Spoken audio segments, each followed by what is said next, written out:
اپنے وقت کے مزاج کو سمجھو. آج اللہ نے کچھ فیصلے کر دیے, کچھ فیصلے ہو چکے ہیں, کچھ فیصلوں نے ہونا ہے, کچھ فیصلے عمل پذیر ہو چکے ہیں, کچھ فیصلوں نے عمل پذیر ہونا ہے. یہ اللہ کا حکم اور فیصلہ تھا. Against all odds, against all impossibilities, Pakistan will be created. It was created. الحمدللہ 50 لاکھ شہداء کے سائے میں یہ ملک بنا ہے. یہ ملک, اس کو چھوٹا نہیں سمجھنا, یہ پوری 1400 سال کی امت کی تاریخ کا سایہ ہے اس کے اوپر. یہ پاک سرزمین, یہ کشور حسین, یہ سب ہلالی پرچم, یہ پرچم ستارہ و ہلال, رہبر ترقی و کمال, یہ ترجمان ماضی بھی ہے, شان حال اور جان استقبال بھی ہے, اور اس پر سایہ خدا ذوالجلال بھی ہے. مایوس مت ہونا کبھی. بات ذہن میں رکھو بچوں, اللہ کے فضل سے تمہیں بتائیں اس پاکستان کا پوٹینشل کیا ہے. ہمیں آج کہا جاتا ہے کہ اس پاکستان میں ہے کیا, یہ پاکستان رہے گا یا نہیں رہے گا, یہ پاکستان کیوں بنایا ہم نے. آئے آپ کو بتائیں اس پاکستان کا رول, اب تک ہم کیا رول ادا کر چکے ہیں. آج اگر پوری مشرق اور مغرب میں مسلمانوں کی آبرو کی حفاظت کسی حد تک اگر کی جا رہی ہے تو آپ کے اس پاکستان کی وجہ سے. آپ کے دشمن آپ کو زیادہ اچھی طرح جانتے ہیں. نوٹ نہیں کرتے میرے بچوں, اللہ کے فضل سے ہم نے جس فیلڈ میں ہاتھ رکھا ہے اس کی عروج پر پہنچے ہیں. کوئی پاسبلٹی نہیں تھی کہ یہ پاکستان بچ جاتا. اللہ کے فضل سے 1947 میں ہم بچے بھی, ہم عروج پہ پائے. ہمیں چوٹ لگی 71 میں, کوئی بات نہیں, قوموں کو لگتی ہے, لیکن اس وقت سے لے کر آج تک یہ پاکستان جس کو دنیا سمجھ رہی تھی کہ اب یہ پہلے 47 کے بعد پھر 71 کے بعد نہیں بچے گا, we rose to become a nuclear power. جس کو دنیا سمجھتی تھی یہ کمزور مسلمان ملک ہے, ہم نے سوویت یونین سے ٹکر لی, توڑ کے اس کو الگ کر کے رکھ دیا. 20 کروڑ مسلمان آزاد کرائے جو سینٹرل ایشیا میں پچھلے 150 سال سے سوویت غلامی میں تھے.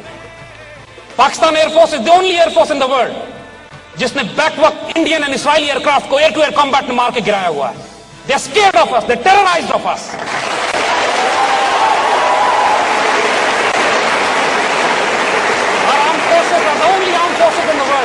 جو پوری مسلمان دنیا کی فورسز کو ہم تربیت دیتے ہیں اور ٹرین کرتے ہیں.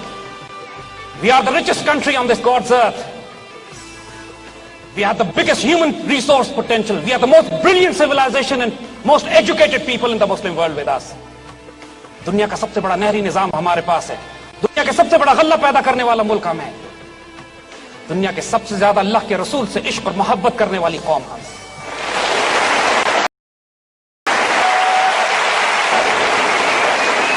آپ خوش نصیبوں کی now, the responsibility has been thrown at you.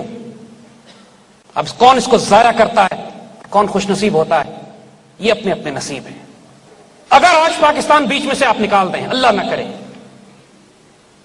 تو پھر پورے خطے میں, ایشیا میں کوئی اور چھوٹا ملک بھی نہیں بچے گا. نہ بھوٹان بچے گا, نہ نیپال بچے گا, نہ بنگلہ دیش بچے گا, نہ سری لنکا بچے گا. It is Pakistan which is holding this entire region together.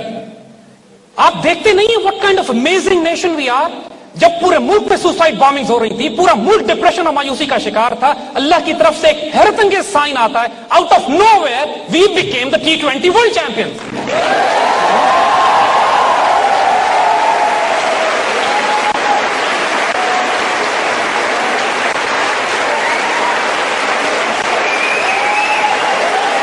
ہمیں اپنی آئیڈیالوجی کو ریوائو کرنا ہے جس پر ہم نے پاکستان کی تعمیر کی تھی. آئیں بتائیں آپ کو کہ صرف یہ مدینہ ثانی نہیں ہے, ایک حیرت انگیز راز اللہ تعالیٰ کا کہ یہ معجزہ, یہ ملک جو 27 رمضان کو بنا ہے, جو جمعۃ المبارک کو بنایا گیا ہے, جو سایہ خدائے ذوالجلال میں ہے. آئیے اس کی ایک حیرت انگیز ڈائمنشن آپ کو اور بتائیں. لفظ پاکستان یہ اللہ کی طرف سے دیا ہوا ہے, اور یہ نہیں کیا, یہ تو ہندو اخباروں نے چھاپنا شروع کر دیا کہ مسلمان پاکستان مانگتے ہیں, تو قائد اعظم نے اس پہ اسٹیٹمنٹ دیا کہ ہم کانگریس کے شکر گزار ہیں کہ they have given us a word now. Because this word had to come for a reason. I'll tell you the reason now. اور ہم پھر یہ کہیں گے, ذرا دل تھام کے سنیے گا. Word Pakistan consists of 2 words, Persian words. Pakistan کا تو قومی ترانہ بھی فارسی میں, پاکستان, پاک اینڈ استان. استان فارسی زبان میں کہتے ہیں ٹیریٹری، لینڈ، شہر، علاقہ. Turkmenistan, Afghanistan, Tajikistan, Uzbekistan, Kazakhstan, جہاں پہ قازق، ازبک، تارک، ترکمان، افغان رہتے ہیں. استان، عربی میں استان کے لیے جو لفظ استعمال ہوتا ہے از مدینہ، سٹی. اور پاک، پاکستان کا جو پہلا لفظ ہے، بچپن میں ہمیں سکھایا پڑھایا گیا پہلا کلمہ طیب. طیب مانے پاک. The word Pakistan in Arabic is directly translated as Madinah Tayyibah.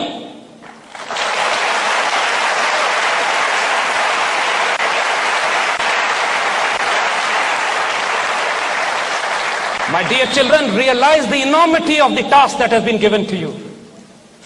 Realize the time in which you have been born. اب ہم آپ کو وہی بات دوبارہ رپیٹ کرتے ہیں. خوش نصیب ہو کے اس دور میں پیدا ہوئے ہیں. خوش نصیب ہو کہ اللہ تعالیٰ نے اپنی تقدیر اب تمہارے حوالے کرنی. تمہاری تقدیر اس کی تقدیر بنے گی. تمہاری رضا سے وہ لکھے گا کہ کیا کرنا چاہتے ہیں. لیکن شرط اس کی ایک دے دی ہے اس نے کہ محمد سے وفا تو نے تم تیرے. حضور صلی اللہ علیہ وسلم سے خیانت نہیں کرنا. Do not betray your Rasulullah. On the day of judgment, you should not be ashamed in front of him. A task was given to you. You abandoned it. علامہ اقبال ختم ہے معاملہ عشق رسول کا ان پر. اس سب کچھ کر کے he sacrificed everything he had and still ایک شعر جب وہ اپنا کہتے ہیں جس کے اوپر امت مسلمہ کی تاریخ میں ایسا کوئی شعر نہیں کہا گیا کہ جب آخر میں حضور صلی اللہ علیہ وسلم کو مخاطب کر کے فرماتے ہیں وہ جو سب کچھ کر چکا ہے اس کا حال دیکھیے کیا ہے. مخاطب کر کے کہتے ہیں اللہ تعالیٰ کو تو غنی از دو عالم من فقیر. مالک آپ دو جہانوں کے غنی ہیں، بادشاہ ہیں، کائنات کے مالک ہیں، میں فقیر ہوں. روز محشر روز رہائے من پذیر، قیامت کے روز میری ایک درخواست مان لیجیے گا. آپ دو جہانوں کے مالک ہیں، میں فقیر ہوں، صرف ایک درخواست کرتا ہوں آپ سے، ایک دعا کرتا ہوں، قیامت کے روز میری ایک درخواست مان لیجیے گا. اگر تم ہی بینی حسابم ناگزیر، اگر آپ یہ دیکھیں کہ میرا حساب کرنا اتنا ہی ضروری ہے، اگر آپ معاف کر دیں تو بہتر ہے، بے حساب مجھے جنت میں داخل کر دیں، معافی ہو جائے تو بہتری. لیکن اگر آپ یہ دیکھتے ہیں اگر تم ہی بینی حسابم ناگزیر از نگاہ مصطفیٰ اورا پنہا بگیر، میرا حساب رسول اللہ سے چھپا کے لیجیے گا ان کی نگاہوں کے سامنے.